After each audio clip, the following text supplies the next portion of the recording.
all older formations that we have here, very sharp.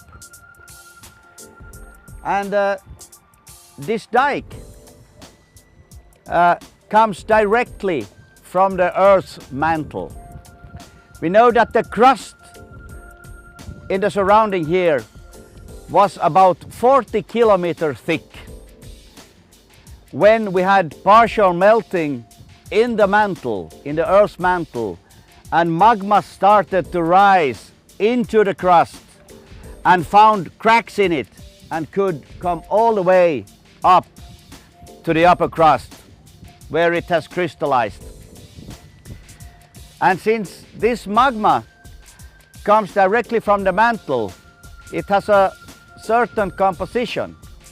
It contains of the iron magnesium minerals olivine, pyroxene and some amphibole, and then it forms a three-dimensional network of plagioclase crystals in the rock, and this makes it to the best sauna rock that you can have. But this particular diabase here in southern Finland, we can find them here in the archipelago, hundreds and hundreds of them. And they are interconnected to the big Rapakivi granites because there is a model that says that when these magmas were formed in the mantle, they intruded the crust, and then big magma chambers were formed in the crust, and this hot magma started to melt the surrounding, and the surrounded melt rised up in the upper crust and formed the Rapakivi granites.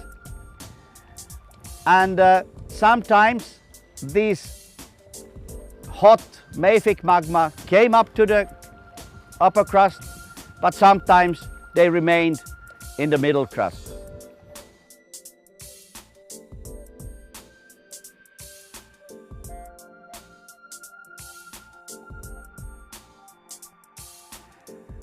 So now we have another rock type in front of us,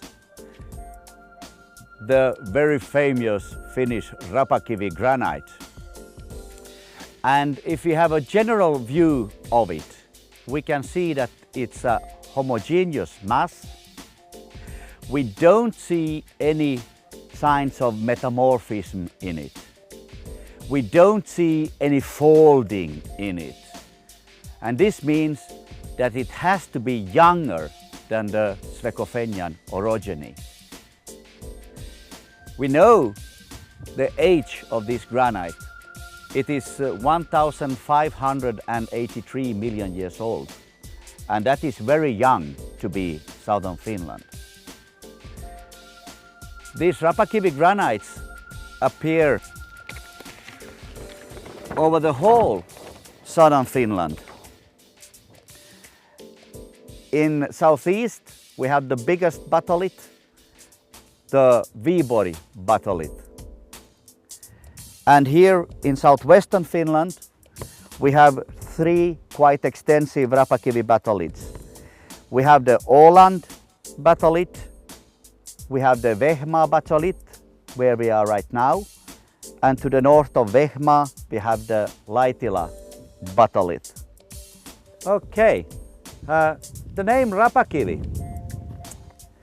that is one of the few Finnish words that are used internationally in geology. And in English you can call it crumbled stone or something like that.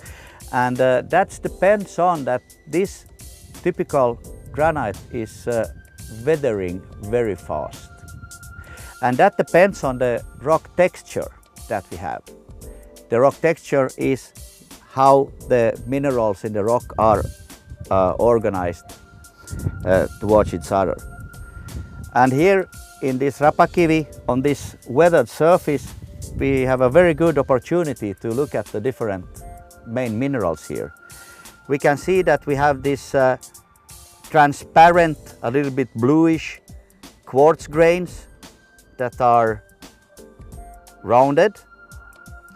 Then we have reddish rounded K feldspars, alkaline feldspars. And on top of this alkaline feldspar we have this white mineral here called plagioclase.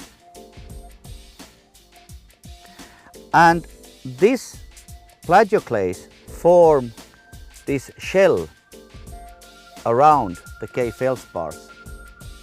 But the plagioclase is weathering much faster than the other minerals here.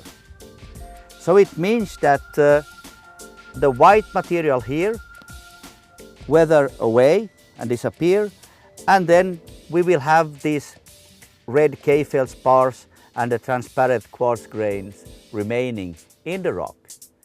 So here around southern Finland, in the forests here, we can see that we have here and there portions of just K feldspar and quartz left when all the plagioclase has been weathered away. This is one typical texture of Rapakivi granite. When we go to the next place, we will see another variety of Rapakivi granite that is completely different to this one. Now we have been moving along a little bit here in the Vehmaa Rapakivi batholith, and now we are in another quarry, and we can see here that the material looks very, very different from the previous one. I took a sample with me from the previous place just to have a comparison. We can see the difference in color, this reddish one that we have here now and this darker one that is on the previous place.